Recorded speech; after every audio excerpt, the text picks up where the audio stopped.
Bonjour à tous, j'espère que vous allez bien. Aujourd'hui, je vous propose de refaire une petite mise à jour sur Ethereum. Les marchés financiers bougent pas mal ces temps-ci, donc refaire un petit point sur Ethereum me paraissait assez intéressant. Avant de commencer cette vidéo, si vous appréciez ce qu'on fait sur cette chaîne, n'hésitez pas à liker et à partager et surtout à vous abonner. N'hésitez pas à nous suivre également sur les différents réseaux sociaux. Le lien se trouve en bas de la description de la vidéo. Alors, Ethereum, juste pour vous faire un petit rappel de Ethereum. Alors, Ethereum, c'est la deuxième crypto-monnaie, on va dire, en termes de market cap. Donc, il y a Bitcoin et après, il y a Ethereum.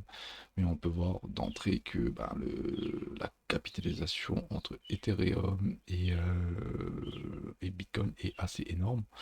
Alors, si on prend une petite calculatrice, donc si on fait un ratio entre le market cap d'Ethereum et de Bitcoin, ben, ça vous donne un truc du style, allez, on va mettre 85. Donc on va dire que Ethereum représente 15% seulement de la valorisation de Bitcoin. Donc on va dire que c'est assez énorme.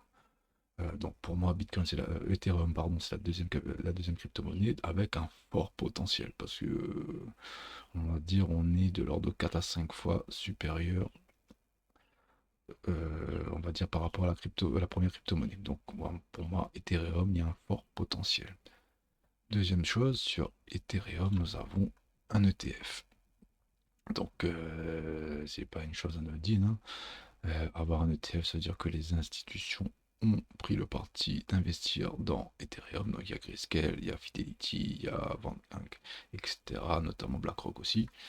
Le fait que les institutions prennent la peine de faire un ETF Ethereum, ça veut dire qu'ils croient qu'il y a un fort potentiel dans cette crypto-monnaie.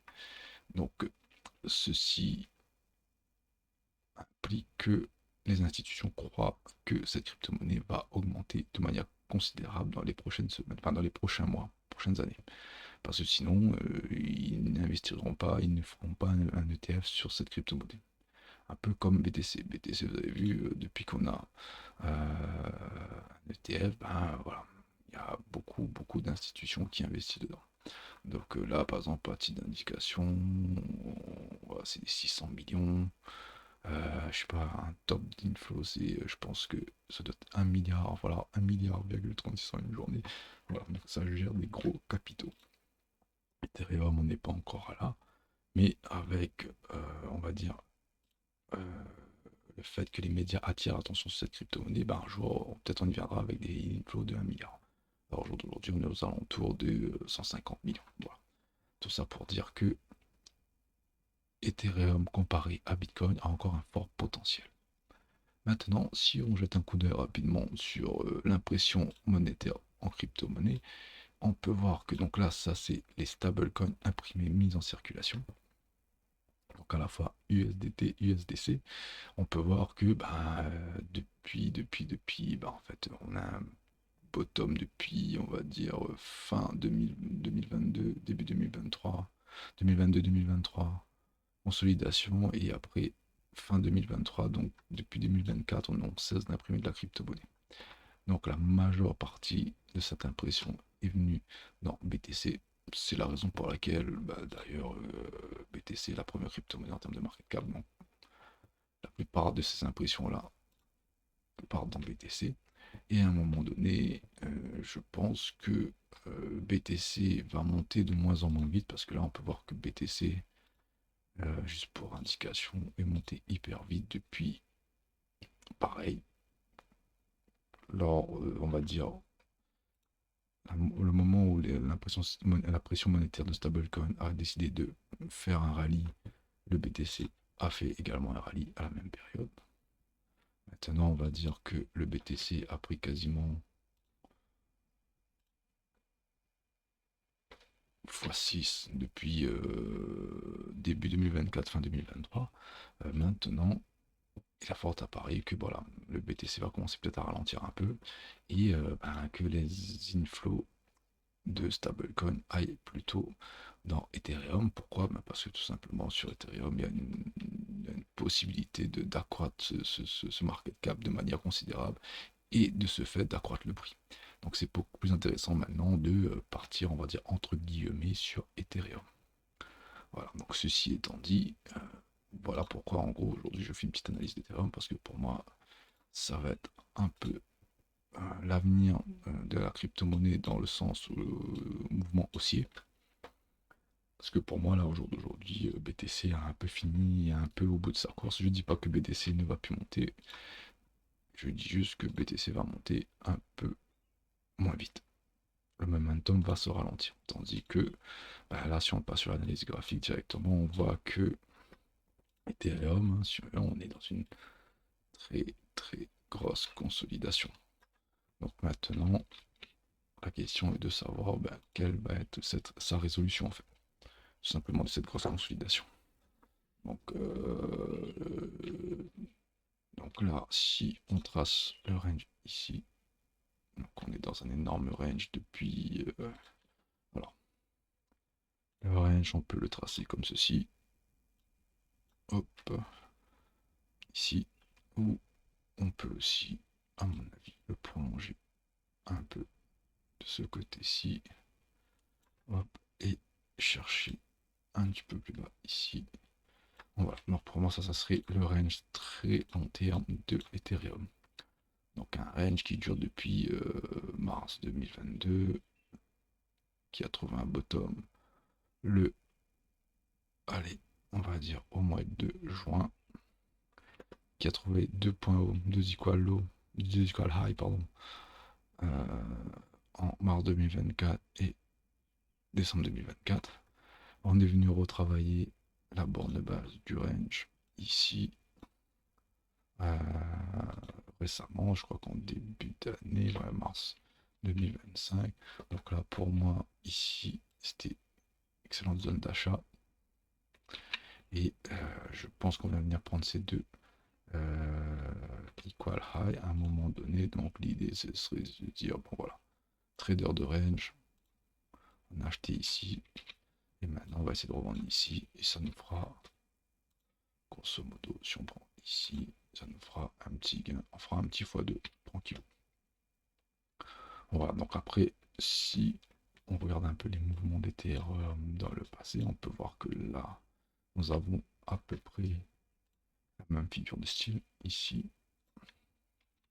et ici. Donc là, pareil, ATH, retravailler. Donc là, je pense qu'on est venu retravailler zone de rechargement. Ici. Ouais, zone de rechargement. On est reparti. On a essayé de repartir. Rejection.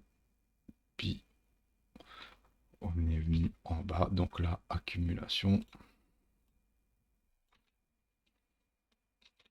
Et à un moment donné, si on zoome un peu plus,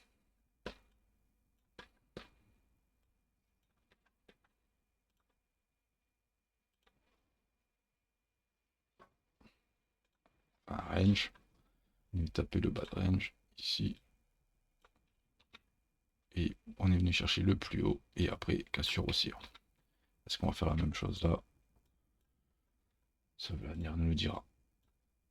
Maintenant, si on revient ici, pareil, on va prendre ici cette impulsion-ci. On a dévié, on a réintégré, on a fait un rebond, on est reparti vers le bas. Sauf que là, on a refait tout le mouvement ici, ici. J'ai l'impression qu'on a trouvé un top ici. Donc, zone de rechargement. Là, si on est venu dans cette zone-là, on est reparti à la hausse, réjection, on est revenu dans cette zone-là, on essaie de repartir à la hausse. Est-ce que cette fois-ci, on va se faire rejeter ici encore une nouvelle fois? Je pense que non. Moi, pour moi, ici, si on a laissé 2 equal high, c'est que à un moment donné, ça va péter un peu comme un bouchon de champagne. Donc voilà. Maintenant, si on retrace ce mouvement-ci, je pense qu'on est revenu en zone de rechargement une nouvelle fois. Donc là maintenant, je pense qu'on est venu faire le travail à plusieurs reprises au sud. Maintenant pour moi, il faut qu'on aille travailler un peu. Voilà, en fait là ici on a purgé les zones de liquidité. On est venu prendre ça là. Ok, on est reparti, on est revenu reprendre ça. On est reparti. Ici, on peut voir également un petit fair value gap. Je pense là, ici, hop, ici, qu'on est venu travailler. Hop. Attendez, je vais le mettre un peu plus précisément. Hop, on va mettre là et là. Hop, ici, on est venu dans cette zone, on est reparti. Donc là, pour moi, on serait mature pour à minima aller chercher les plus hauts, donc les 4100. Maintenant, si on revient sur les ETF, on peut voir que la demande en ETF n'arrête pas, enfin, est soutenue depuis le mois de mai. Donc depuis le mois de mai, on a une forte, alors que le prix tournait aux alentours des 2000, 2500. Donc une forte demande en ETF, donc on avait des infos 240 millions, 211 millions, etc. Donc là, la demande est soutenue. Donc là, il y a des personnes qui se sont mis à accumuler les Ethereum dans ces zones-là. On est revenu retravailler le batch range, on est revenu taquiner le fair value gap. Donc là maintenant pour moi la grosse zone, alors je vais enlever le range, la grosse zone que doit s'affranchir absolument Ethereum pour aller vers le haut, c'est un peu, alors je vais la dessiner, alors je vais prendre ça ici, ici, cette zone là que je vais appeler BPR. Alors je n'ai pas BPR, on va mettre ça en rose et on va mettre BPR. Un balance price range. Pourquoi BPR? Parce qu'en fait c'est une imbalance haussière ici qui est redevenue baissière ici. Cette imbalance baissière est devenue haussière et la redevenue baissière, voilà maintenant si elle redevient haussière, bon après on est dans un range ici, hein, donc c'est normal qu'on monte, qu'on descend, mais en tout cas ça c'est un peu le plan médian, le point médian. Et à chaque fois qu'on explose cette résistance, on va à chaque fois venir chercher un minima le haut du range. Donc pour moi là cette zone est un peu décisive à voir comment Ethereum réagit ici. Est-ce qu'on va faire ça ou est-ce que on va se faire rejeter en sachant qu'on vient prendre des stops avant de partir.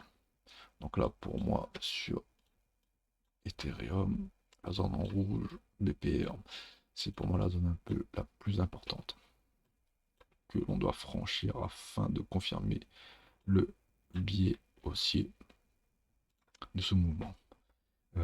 Si on arrive, alors je vais prendre la petite consolidation là. Si on résout cette consolidation, quel pourrait être nos objectifs?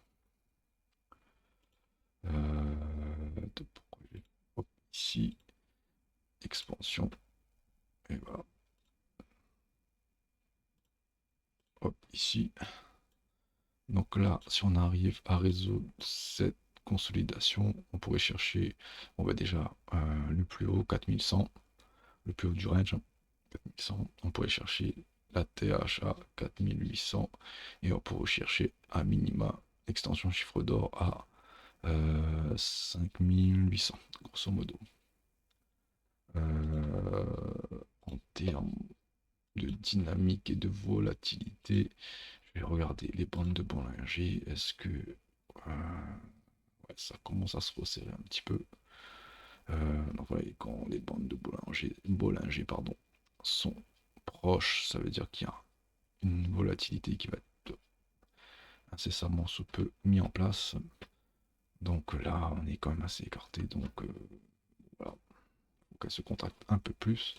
Et si on regarde de tendance, on est toujours dans un flux, allez, on va dire dans un range flux baissier, parce que la Chico Span n'a pas réussi à passer au-dessus de la courbe et du nuage. Donc là, ça veut dire que la Chico se faire rejeter ici et aller plus bas.